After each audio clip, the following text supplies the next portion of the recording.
In this video, we'll question the human hair industry, the cost of wearing real human hair. We'll look into the nasty side as well, and if it's ethically and biblically correct. Should we carefree just consume? Rika went on a hair buying trip to try to get some answers. We want to know if all the hair in Malaysia is really coming from Malaysia. She traveled across 6 countries and found the lack of regulation in America and around the world makes it hard to guarantee what you're getting. Should I, as a Christian, wear hair extensions? Hollywood's best-kept secret is far from new. Both Black and Orthodox Jewish communities have openly worn hair for generations. But it's just now that the popularity has exploded into the mainstream. Celebrities have opened up on social media about wearing human hair, revealing just how common wigs and extensions are on the red carpet and in everyday life. And of course, it's not the rich countries that are donating their hair. It's like third world countries. People don't part with their hair unless they need money, usually, unless, of course, they're parting with it for religious reasons.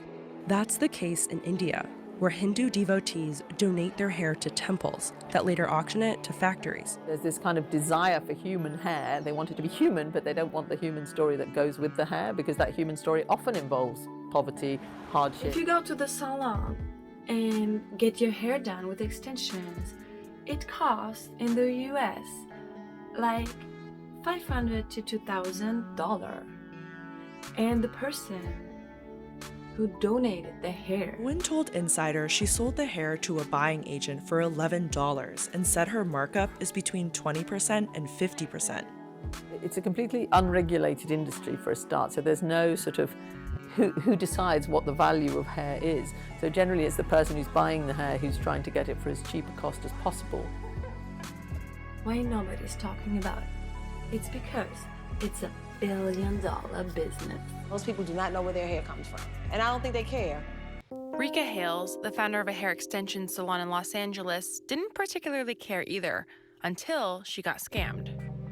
I had already lost $10,000. I couldn't afford to lose any more. They have these great pictures. They tell you how it's going to perform. They sell you on a dream. That's the issue with it. For centuries, hair brokers have used any means necessary to get their hands on hair. In the 1800s, peasant women in France were lured into being shorn like sheep. In the early 1900s, it was reported that hair sold in the States was coming from sewers and corpses in China. Hair dealers were thought to be so shady, they were banned from Ellis Island. And since the hair is so important for the woman, even the Bible shows us how important the hair is for a woman. This is another important source of human hair extensions. The hair is cut all at once, so the extensions can all be from one single person's hair. The price is determined by the length and color of the hair. Hair that has never been chemically treated is called virgin hair, and it fetches a higher price. In general, people selling their hair online earn a couple of $100s. But sometimes buyers offer much less, especially those sourcing hair from rural women in Asian countries. Every woman knows how important hair is for a woman. That's why you guys are getting hair extensions to wear them daily, right? I don't have extensions, and I still think I like my hair, I like it. Of course, if I would not wear extension, it would be more volume, it would be thicker, it would be like a lion probably, right? But is that worth it? Like, for me to have the pain of the woman because she lost her hair, she lost part of her womanhood, so that her tears and her pain and her suffering and her desperation, because these people do it out of desperation, right? It's on my soul. It will be on my soul because I don't care, and I'm wearing her hair daily. Why? This lady lost something which I had gained due to a filthy, unethical business. People want things that are disposable. They just like want long hair today, and that's that. There's something intimate and uncanny about wearing the hair of another person. It can transform the way you look, but at what cost? Close your eyes. I couldn't help but wonder who this hair once belonged to. It's difficult to trace the origin of much of the hair on the market. It's no surprise because the hair trade has always been shady. The Bible tells us hair is the woman's glory. So you're taking away that woman's glory because it's her hair, it's her glory. It's not your glory. You have your own. And right now, I'm completely not talking about someone who suffers from hair loss due to cancer or due to therapy or any other illness. Okay? It's just about ladies who are receiving hair extensions just because they want to be more beautiful, which also the Bible is warning us to not get those extravagant hairstyles. And you must think about it. You take something away from someone who already doesn't have anything. So it's not like you're going into their mansion, and you're like, okay, I'll take this one glass, right? And I give you $1, and they have 500 glasses left. No. You go to someone, you take from someone that has already nothing but themselves, right?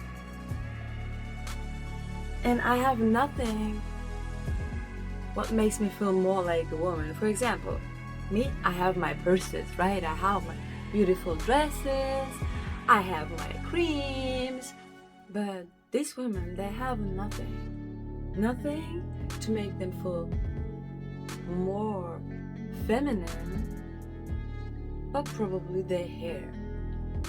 So, and then you also take that away from them.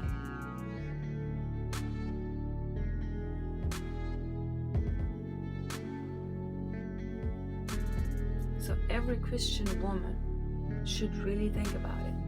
Is it correct for a Christian woman to support this kind of exploitation, even though we're exploiting daily? And I'm sure many products I'm using daily, there was probably a child suffering, an adult suffering, a whole family suffering, animal suffering, because we know one product, it probably comes from many different countries, the ingredients. So we cannot really check out everything, which why it probably would be best that if we would listen to Christ and we would sell everything, so we own nothing. At least then we will not also be supportive of these ugly blood businesses, right? Since I have never seen any Christian doing that, everyone should check themselves. Like, should I keep supporting that business? Or perhaps I should just, without the extensions, send that person the $3. This is one of the more expensive products in the factory, a 20-inch blonde weft that sells for $105. The factory owner told Insider they charge higher prices for products that reflect their responsible practices. The owner said they only buy hair from vendors who have been working with them for more than a decade. But Phan is aware that many people selling their hair live in poverty. Đặc biệt là các cái vùng dân tộc thì người phụ nữ buộc. And also, since that business is booming, in those poor countries, there are even robberies where people are just robbing someone's hair to sell it later on. She lost 8 inches of hair From the robber's perspective, it's quick and relatively easy money. One constant in all of this is that the hair trade sets up shop wherever women are the most disenfranchised. Ladies, think if you want to take another lady's veil and glory and to make it your own, even though you do have your own.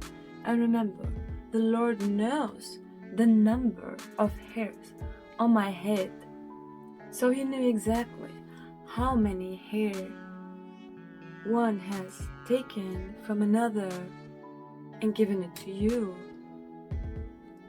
So I'm sure that some of those ladies who sold or are selling their hair regularly are suffering from trauma. Women, with long hair who maybe had, this much hair cut off, they still had some hair left, and they would receive something like the equivalent of £7 for that in Myanmar. Now that might last them maybe 2 weeks, but it's not a huge amount of money given that the hair takes 2 years to grow. I know there are so many Christian women that are wearing the extensions regularly. I must admit, I myself have real hair extensions because sometimes during summer I love braiding my hair. I don't need real human hair. So I see how ridiculous I was and am as well. Buying real hair extensions just to wear braids for like a month. It's ridiculous. And it's so not cool. My hair, I don't know. What should I do?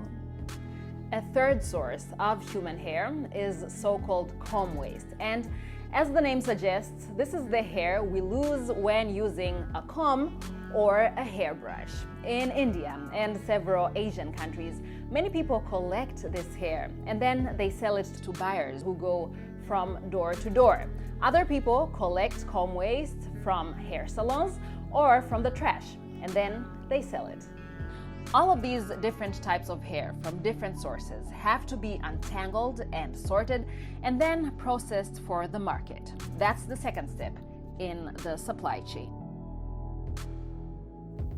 The industry is shady and nasty. Christian or not, we should think twice